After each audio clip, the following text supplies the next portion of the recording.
السلام علیکم معزز سامعین، 3 سبق آموز کہانیاں جو آپ کی زندگی بدل دے۔ پہلی کہانی، یہ کہانی ہے ایک بادشاہ کی۔ ایک رات جب بادشاہ سو رہا تھا تو بادشاہ نے دیکھا کہ اس کے دانت ایک ایک کر کے ٹوٹ رہے ہیں۔ بادشاہ نے فوراً نجومی کو بلایا اور کہا، اس خواب کی تعبیر بتاؤ۔ نجومی نے چپ ہو کر پھر بتایا کہ بادشاہ، آپ اپنے خاندان سے آہستہ آہستہ کر کے بچھڑ جائیں گے، خاندان کے سبھی لوگ آپ کو چھوڑ کر چلے جائیں گے۔ یہ سن کر بادشاہ کو بہت غصہ آیا۔ اس نے فوراً سپاہیوں کو بلایا اور اس کو قید میں ڈلوا دیا۔ پھر بادشاہ نے دوسرے نجومی کو بلایا اور کہا، تم کیا بتاتے ہو اس خواب کی تعبیر؟ اس نے کہا، آپ کے خواب کی تعبیر بہت اچھی ہے، آپ اپنے خاندان میں سب سے اینڈ میں مریں گے۔ یہ سن کر بادشاہ بہت خوش ہوا اور اس نجومی کو بہت سارا انعام دے کر وہاں سے رخصت کیا۔ دوستو، دیکھا جائے تو دونوں کی بات ایک ہی طرح ہے، لیکن بات کرنے کا انداز دونوں کا مختلف ہے۔ اس لیے کہتے ہیں کہ بات سے زیادہ بات کا انداز معنی رکھتا ہے۔ اگر سونے کے برتن ترتیب سے نہ پڑے ہوں وہ خوبصورت نہیں لگتے، اور وہیں اگر مٹی کے برتن ایک ترتیب سے پڑے ہوں تو وہ بہت خوبصورت لگتے ہیں۔ اسی طرح اگر بات بہت مہنگی ہو لیکن کرنے کا انداز صحیح نہ ہو تو وہ بات خوبصورت نہیں لگتی، اور اگر بات سادہ سی ہو اور کہنے کا انداز اچھا ہو تو وہ بات بھی بہت خوبصورت لگتی ہے۔ کہانی نمبر 2، یہ کہانی ہے ایک قیدی کی جس کو سزائے موت کی سزا سنا دی گئی۔ اس نے آخری دن خواہش کی کہ میری آخری خواہش کو پورا کیا جائے۔ یہ عہد تھا کہ آخری خواہش کو جس حال میں بھی ہو پورا کیا جائے گا۔ اس نے کہا، میں اپنی آخری خواہش صرف بادشاہ کے سامنے ظاہر کروں گا۔ اس کو بادشاہ کے پاس لے کے جایا گیا۔ اس نے کہا، میری آخری خواہش یہ ہے کہ آپ کا خوبصورت قیمتی گھوڑا ہے، میں اس کو اڑانا چاہتا ہوں۔ میں چاہتا ہوں کہ وہ ہوا میں سیر کرنے لگے، جس کے ساتھ آپ بھی اپنے گھوڑے پر بیٹھ کر سیر کرنے لگے۔ یہ بادشاہ نے کہا، بھلا گھوڑا کیسے اڑ سکتا ہے؟ اس نے کہا، میں ہنر جانتا ہوں، اگر آج مجھے مار دیا گیا تو میرا ہنر بھی میرے ساتھ دفن ہو جائے گا۔ میں اپنا ہنر آزمانا چاہتا ہوں۔ بادشاہ نے کہا، اس کا کتنے دن کا ٹائم لگے گا؟ اس نے کہا، یہ کام کرنے کے لیے مجھے 2 سال لگیں گے۔ بادشاہ نے اسے 2 سال کا ٹائم دے دیا۔ جب وہ قید سے اپنی چیزیں اٹھانے گیا، وہیں اس کا ایک دوست اسے اچھی طرح جانتا تھا۔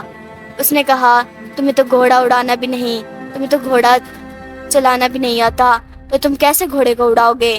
اس نے کہا، یہ صرف میں نے ایک ڈھونگ رچایا ہے، کیا پتا 2 سالوں بعد بادشاہ مر جائے میں آزاد ہو جاؤں، یا کیا پتا گھوڑا ہی مر جائے میں آزاد ہو جاؤں، اور ہو سکتا ہے کہ کسی موضوعاتی طور پر گھوڑا ہوا میں اڑنے لگے اور میں آزاد ہو جاؤں۔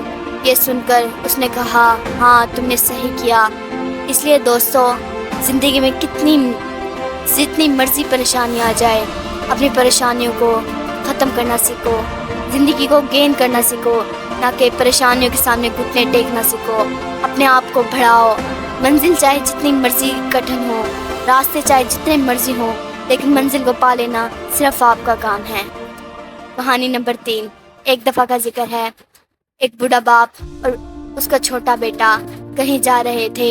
وہ آرام کے لیے کہیں بیٹھ گئے۔ وہاں پر انہوں نے دیکھا کہ زمین جس میں کئی برسوں سے پانی نہیں لگا تھا، وہیں ایک پرانا سا گھر تھا۔ وہ وہاں گئے، وہاں پر ایک شخص رہتا تھا۔ اس نے کہا کہ تم اپنے گھر کا کیسے گزارا کر لیتے ہو؟ بھلا یہاں تو مجھے کوئی چیز نظر نہیں آتی۔ اس شخص نے کہا، ایک بھینس ہے ہمارے پاس، اس کا دودھ پیتے ہیں اور کچھ دودھ ہم بیچ کر آتے ہیں، اس سے ہمارا گزارا ہو رہا ہے۔ اس بوڑھے نے سوچا، وہ بھینس انہیں سست بنا رہی ہے جو ان بنجر زمینوں میں پانی نہیں لگ رہا۔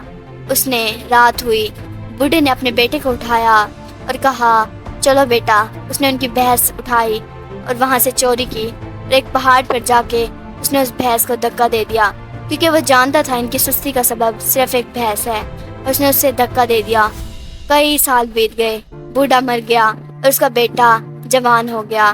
وہ وہاں پر گیا تو اس نے دیکھا وہاں پر ایک خوبصورت باغ تھا جس میں گھنے درخت لگے ہوئے تھے۔ وہ وہاں گیا اور اس نے اس شخص سے پوچھا، اور ایک خوبصورت عمارت تھی، وہاں ایک وہی شخص تھا۔ اس نے کہا، یہ تو اتنے بڑا گھر یہ کیسے بنا لیا؟ اس نے کہا، بھلا اس شخص کا جس نے ایک دن میری بھینس چرائی تھی۔ اس بحث کے بعد کچھ دن تک تو ہم سوچتے رہے کیا کھائیں کیا پئیں، لیکن پھر ہم نے ہل چلانا شروع کر دی۔ آہستہ آہستہ ہم نے سارا قرضہ بھی اتار دیا اور آج ہم اس بھلے بوڑھے آدمی کی وجہ سے اتنے امیر ہو گئے۔ دوستو، یہی وجہ ہے ہماری زندگیوں میں بھی ایک بھینس ہے۔